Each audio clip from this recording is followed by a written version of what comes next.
Hello, this is Ken Ferry with this week's Boots in the Field report. Things are looking up for our neighbors to the north.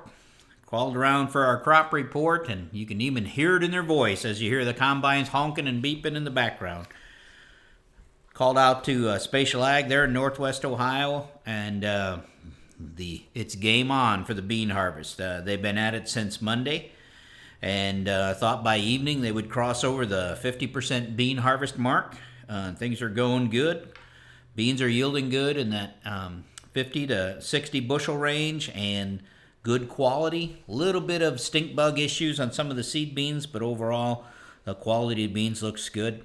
Corn planted May 28th is still in that 25-26% moisture range, but they do have some issues of stalk quality starting to deteriorate as well under the stress. But they're finally off and running. Talked to Joe up there in north central Iowa. They did get 2 to 3 inches of snow on Sunday, kind of put the brakes to things. But by Wednesday, with wind and sunshine, movement is off and running again. Earlage is being cut, and beans are being cut at a pretty amazing rate. Situation where they're being able to cut faster as well, because the freeze that they've had has made the green beans cut better. The early corn up there is pretty well out. Corn planted in that May 15th, May 18th range, he said, is in that 23-26% moisture. Most farmers are slowing down on the corn, waiting for it to come down in moisture. Take it from me, guys, from the Illinois farmers down here with 14% down corn. Don't wait too long for that, so keep your eyes on it. Matt down there at Rhinebeck said bean harvest is on again after almost a 1-month rain delay. And some of the fields now are running into damaged beans up to as high as 10%, and some of the pods are starting to pop open on them, so they're eager to get those out.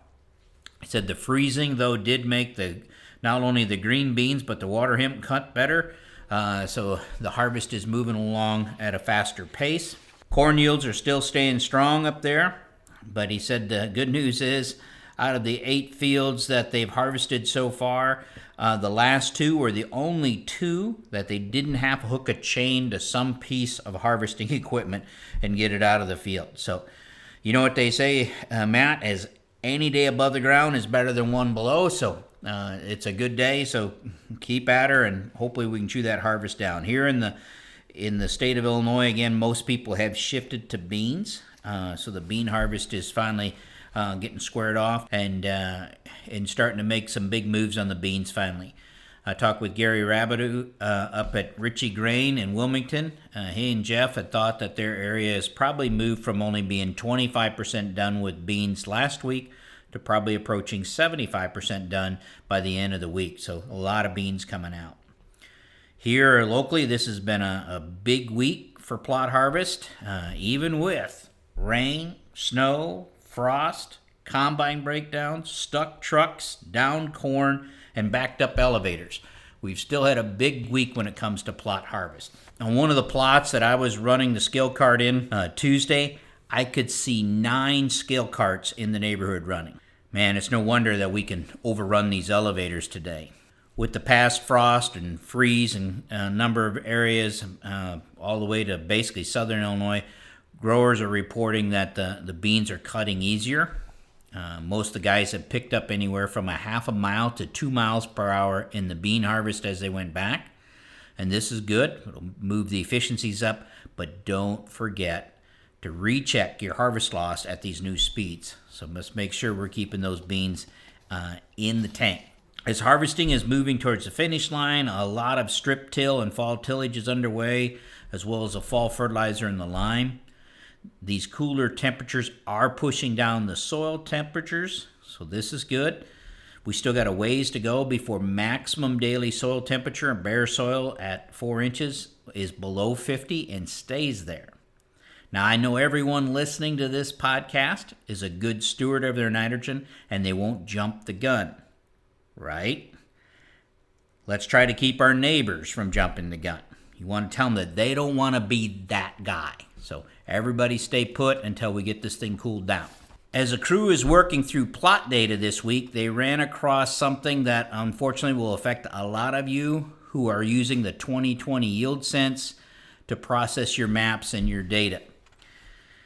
In the latest Ag Leader SMS update version 18.5, there was a change in how they handle importing the 2020 Yield Sense maps.